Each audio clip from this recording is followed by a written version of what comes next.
কুড়িগ্রাম ১ আসনে ত্রয়োদশ জাতীয় সংসদ নির্বাচন 2026কে সামনে রেখে জাতীয়তাবাদী দল বিএনপি মনোনীত সংসদ সদস্য পদ প্রার্থী আলহাজ সাইফুর রহমান রানার সমর্থনে নাগেশ্বরী উপজেলা বিএনপির অঙ্গ ও সহযোগী সংগঠনের নেতাকর্মীদের নিয়ে প্রতিনিধি সম্মেলন অনুষ্ঠিত হয়। পবিত্র কোরআন তেলাওয়াত, গীতা পাঠ ও নাগেশ্বরী উপজেলা পৌর জাসাসের পরিবেশনায় দলীয় সঙ্গীত ও উক্ত অনুষ্ঠানের সভাপতি জনাব নুরুন নবী দুলালের স্বাগত বক্তব্যের মধ্য দিয়ে প্রতিনিধি সম্মেলন শুরু হয়। ত্রয়োদশ জাতীয় সংসদ নির্বাচনের কর্মপরিকল্পনা তুলে ধরেন সহকারী অধ্যাপক জনাব আজহারুল ইসলাম আলামিন ও নাগেশ্বরী পৌর বিএনপির সদস্য সচিব জনাব আজিজুল ইসলাম। দেশ দর্পণ নিউজ, দেশের সাধারণ জনগণের সংবাদ মাধ্যম। আপনার সংবাদ এবং বিজ্ঞাপন প্রচারের জন্য যোগাযোগ করুন স্ক্রিনে দেখানো হোয়াটসঅ্যাপ নম্বরে।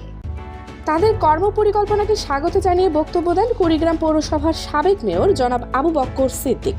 বিশেষ অতিথি হিসেবে উপস্থিত ছিলেন রায়গঞ্জ ইউনিয়ন পরিষদের চেয়ারম্যান জনাব আরিফুল ইসলাম দীপ মণ্ডল, নারায়ণপুর ইউনিয়ন পরিষদের চেয়ারম্যান জনাব মোস্তাফিজুর রহমান মোস্তফা, কালীগঞ্জ ইউনিয়ন পরিষদের চেয়ারম্যান জনাব রিয়াজুল ইসলাম। বিশেষ অতিথিরা তাদের বক্তব্যে দক্ষ, শিক্ষিত ও প্রশিক্ষিত পোলিং এজেন্ট নিয়োগে গুরুত্ব আরোপ করেন। ক্ষেত্র বিশেষে রিজার্ভ পোলিং এজেন্ট নিয়োগের পরামর্শ প্রদান করেন। বিশেষ অতিথি হিসেবে আরও বক্তব্য রাখেন জনাব সাইফুর রহমান রানার সহধর্মিনী জনাবা শামীমা রহমান আপন। তিনি বক্তব্যে বলেন, আপনারা প্রত্যেকে সাইফুর রহমান রানা, তাই সকল ভেদাভেদ ভুলে গিয়ে ঐক্যবদ্ধ হয়ে ধানের শীষের অস্তিত্বকে টিকিয়ে রাখতে পুরুষের পাশাপাশি মহিলাদেরকেও নির্বাচনী প্রচারণায় কাজ করতে হবে। প্রধান অতিথির বক্তব্যে কুড়িগ্রাম ১ সংসদীয় আসনে বিএনপি মনোনীত সংসদ সদস্য পদপ্রার্থী জনাব আলহাজ সাইফুর রহমান রানা বলেন, আল্লাহ তাআলা আমাকে বুঝি নেতা করার জন্যই সৃষ্টি করেছেন।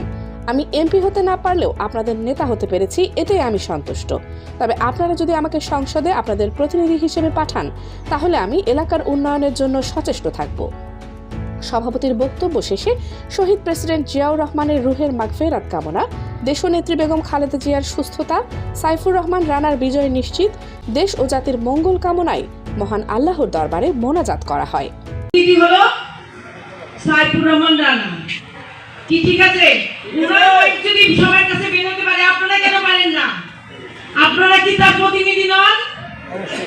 হ্যাঁ, তাহলে আপনারা যদি সবার বাড়ি থেকে সবাই বের করেন, একজন একজন করে সবাই বের করে দেন, তাহলে কিন্তু প্রত্যেকটা এলাকাতে একটা গুঞ্জন উঠে যাবে যে না, আমাদের সবাই আছে, নেতাও আছে, নেত্রীও আছে। নিজেদেরকে মনে করেন না কেন যে আমরা ওইখানকার নেতা?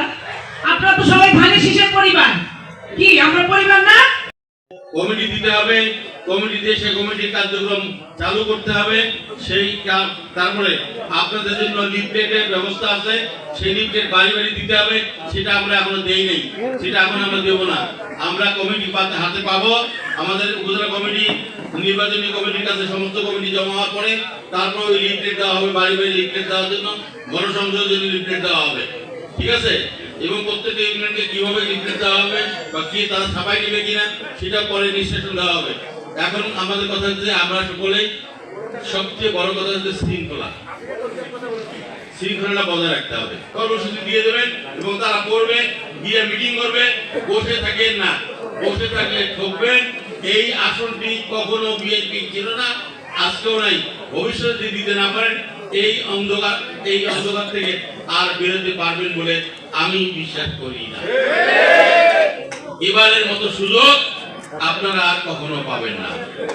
অন্যের বিপদ বাদ দিয়ে বাড়ি বাড়ি যান, ভোট চান, তারেক রহমানের সালাম দিন, খালেদা জিয়ার সালাম দিন, বিএনপির সালাম দিন। মানুষের কাছে ভালো ব্যবহার করুন, মানুষের কাছ থেকে তাদের সমর্থন আদায় করে আগামী নির্বাচনে যেন আপনারা জয়লাভ করে তারেক রহমানকে দেশের বা আমাদের দেশ নেত্রী